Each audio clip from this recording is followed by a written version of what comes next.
I'm just going.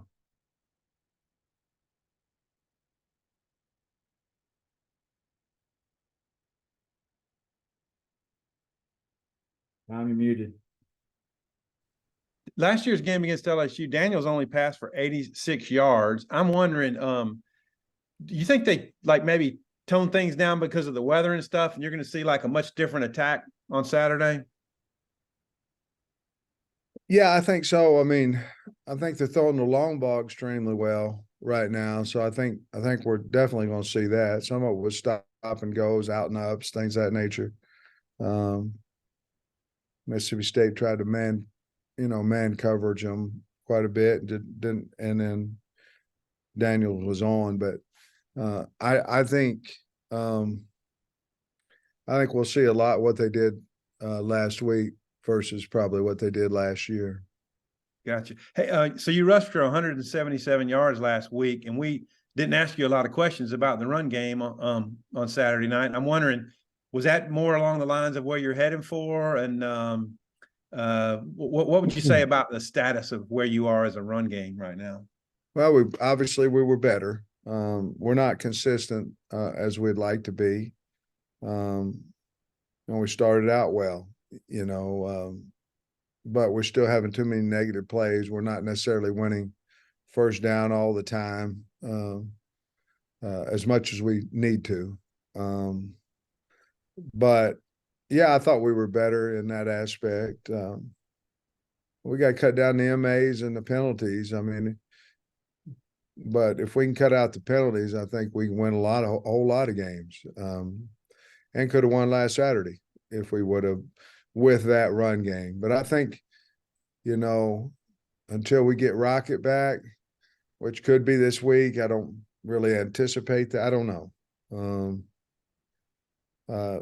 That 180 closer to 200 would be something I think would be pretty good for us in what we're trying to get done offensively. The bottom line is trying to get more points than they do and being able to run the ball efficiently and when we want to.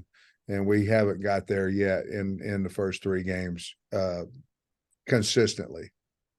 Hey, you mentioned on Monday the last three games decided by 3 points, which is true. Do you think maybe it's the nature of a rivalry game that maybe, despite whatever differences the teams have, that it just kind of seems to work out that way, that it just becomes a tight game? Yes. I think it has a lot to do with it, which, you wish you could bottle all that time. I mean, you wish you could bottle what makes kids tick all the time, what makes them play up each and every week. But I do think trophy games, rivalry games has something to do with that, where a lot of times, now not all the time, but a lot of times you throw out maybe what's happened in previous weeks and you go off of just that game. And I think any rivalry game probably is that way. We certainly will be ready to play. I know they will be, but yeah, I think you're absolutely correct. Bob. Hey Sam, how you doing? Hi, Bob. Hey, you got a couple players, obviously we know from LSU with Nudie and Landon. What are you seeing from those guys this week? And do you talk to them about going back there? Just how do you handle that? How do you think they're doing with it? We haven't. Nudie, he talks a little bit more than Landon. Landon doesn't say anything. He doesn't talk a whole lot. But I think that they are excited to get back. Anytime you leave a team, you want to play well against that team. You just do. Not necessarily that you didn't like the team or anything like that. You do. You want to perform well, and I'm sure they want to play well and those things. We know, Nudie, he's had 2 forced turnovers, I guess a pick and a forced fumble. How do you think he's played for you, really overall, this year? Bob, he got hurt, and so he had the turf toe. I think he would be more advanced. We would, play him more and more if he was healthy, which I think he's finally healthy now. But I've liked the way he's played this year. He seems to be around the football, seems to be able to make big plays and things of that nature.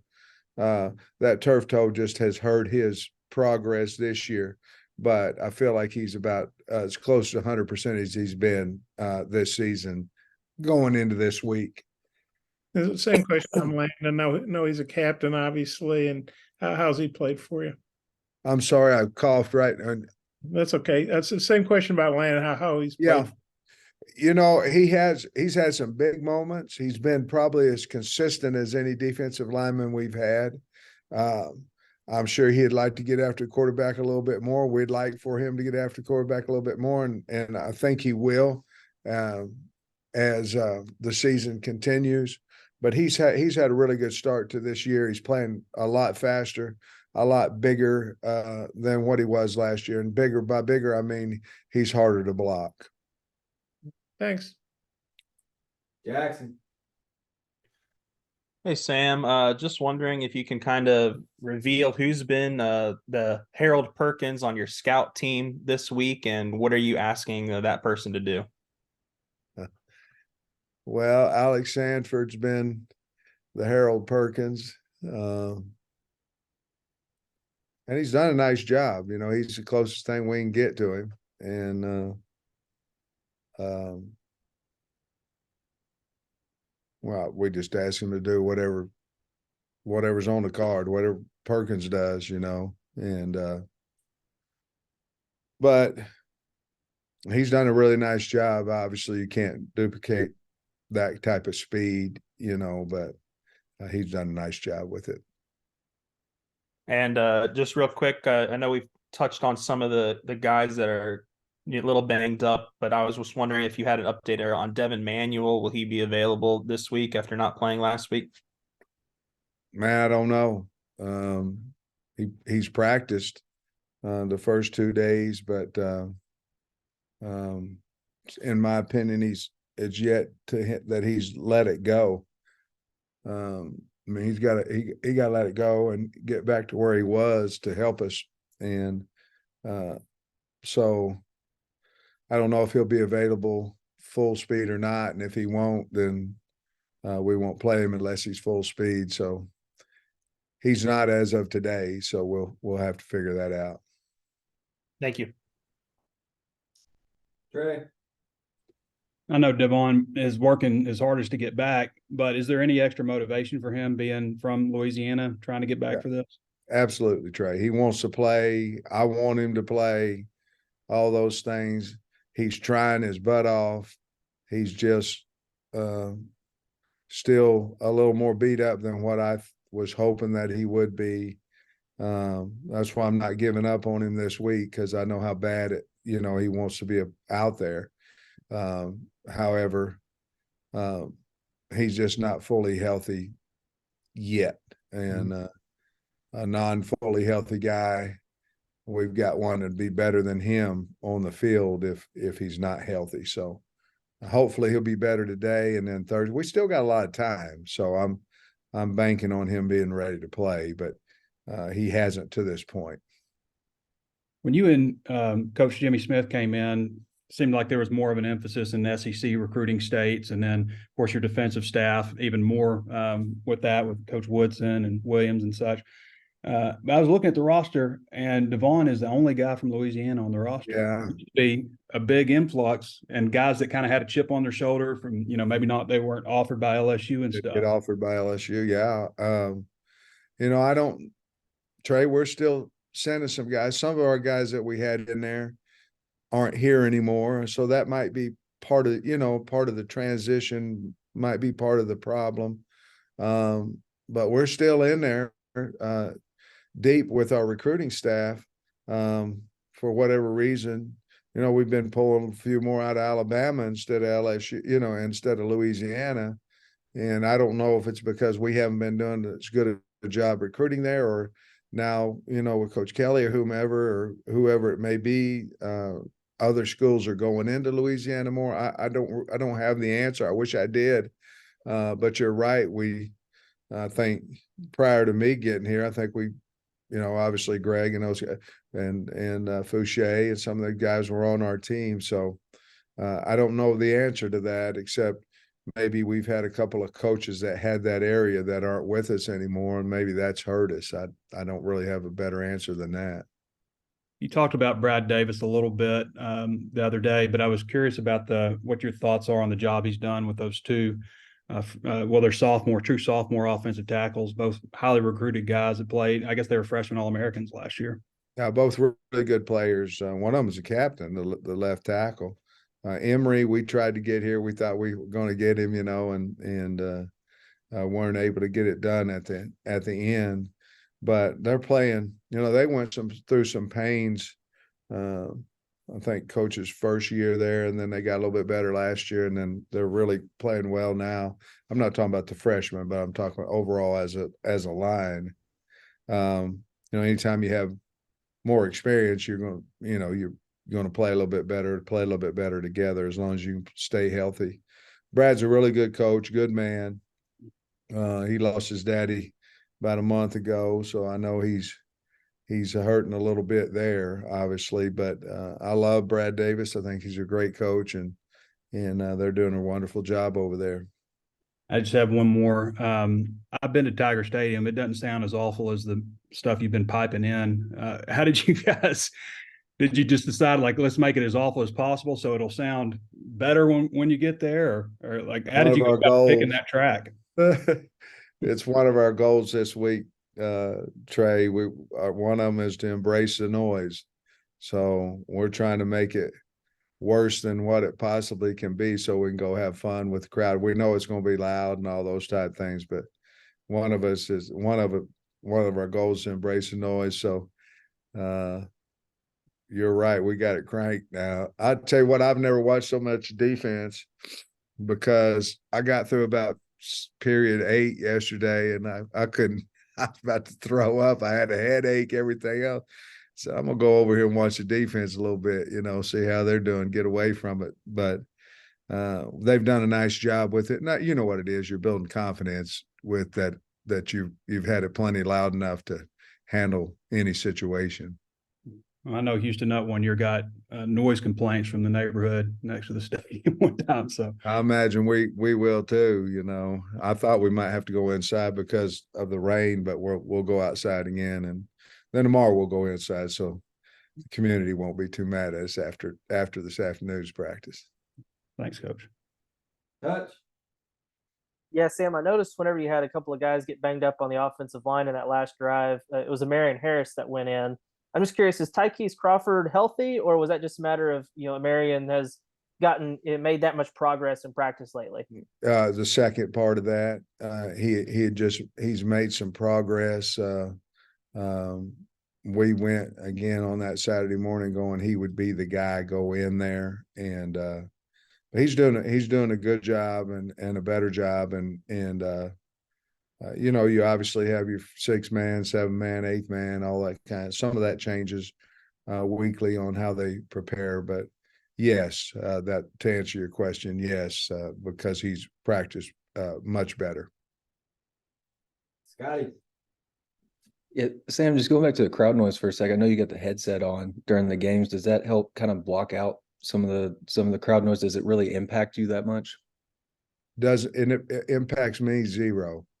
I'm a 2-ear guy because of that, because I don't want to hear any. Some guys wear one piece, other wear two, but I don't want to hear any of the noise. So it affects me zero and our coaching staff, but obviously the players have to deal with it. But that's why I have two earpieces. The second thing I got, Luke has been a guy that you've liked for a long time. I'm wondering, in the time that you've spent with him and around him, kind of what makes him tick or drives him to be a guy that can, make an impact for you right away. I think the game of football is just so important to him. He's a very talented guy, but we've all seen a lot of talent that doesn't play like he does. Guys that have talent. It's very important to him. The off season is very important to him. He's just a football player and very passionate about studying, lifting, wants to be the best, those things. And you know, for him to do what he's been able to do as a true freshman, that's pretty good. And I appreciate you bringing him up, but he catches the ball really good. And I think it's a big deal for what he's accomplished thus far as a true freshman. Will. Hey, Coach, this is the first time KJ and Jaden Daniels have squared off against each other. Do you think having a guy like that on the other sideline is giving him extra motivation or kind of puts like a chip on his shoulder? It would me, you know, if that was the case. I think it would any competitor. So I believe that, yes, I believe that's the case. Anybody that's considered an underdog, which obviously our entire team is as well, going to LSU. But anybody that seems to be in the world's views as lower than somebody else, absolutely, you want to prove that you're as good or better or whatever. I think KJ's been driven by that probably his whole life. And there have been a few games that maybe he wasn't because he was the man on the field. Everybody thought he was. But most of the time, he's got something to prove, that chip and things of that nature. I think you'll see him play well on Saturday. Wrap us up, Otis. Coach, I got two questions for you. One, Jay Metcalf, is he progressing along pretty well for you at safety there? He really is. You know, he's probably 4, maybe. Yeah, I'm looking over here. He at the besides corner, he's probably 5 right now. So yes, I mean, he's done a really good job. We wouldn't be afraid to put him in the game and all those type things. Right now, we just think the little bit of age guys, the older guys are ahead of him. But I think he's going to be a really good player here, and he's a good player now. But yeah, he's progressed really well. This is a little bit of off the wall question, but Shamar Easter's a kid that most people knew probably wouldn't contribute immediately because he played every sport at Ashdown, and he got in late as well. But how's he doing and how's he coming along? I mean, I know not for this year, but just how's he coming along? Yeah, I'm glad you asked the question. You know, he's gained probably 20 pounds now. You've seen him out there. Yeah. Some of the things that we're asking him to do, he was really never asked to do in high school. The things he was asked to do in high school, he's doing well, you know, just some of the stuff's new to him. He's having to learn. And obviously you talked about he wasn't here in the spring. So, but I will say this, the scout team, the work he's getting down there, he's doing better. He's blocking better. He's doing some things down there that I think he'll be somebody we talk quite a bit about in spring ball. Thanks, Coach. Appreciate you. Last one, Hutch. Yeah, Otis asking about Metcalf reminded me. I wanted to ask about Braxton. Just what improvements did you see from him from week 1 to this past week? I think he's becoming a little more confident. He seems to be playing a little bit faster, a little closer, rerouting some guys, doing some things that he didn't do necessarily the first week. And he'll play, obviously, on Saturday. He's got the talent, things that he just doesn't have the experience. But I think each game he gets a little bit more confident and he plays, which will make you play a little bit faster. So very smart kid, very reliable, accountable, going to do his job. And as like I say, as he gets a little few more reps, he'll get better and better each week. Thanks, Coach. All right, guys.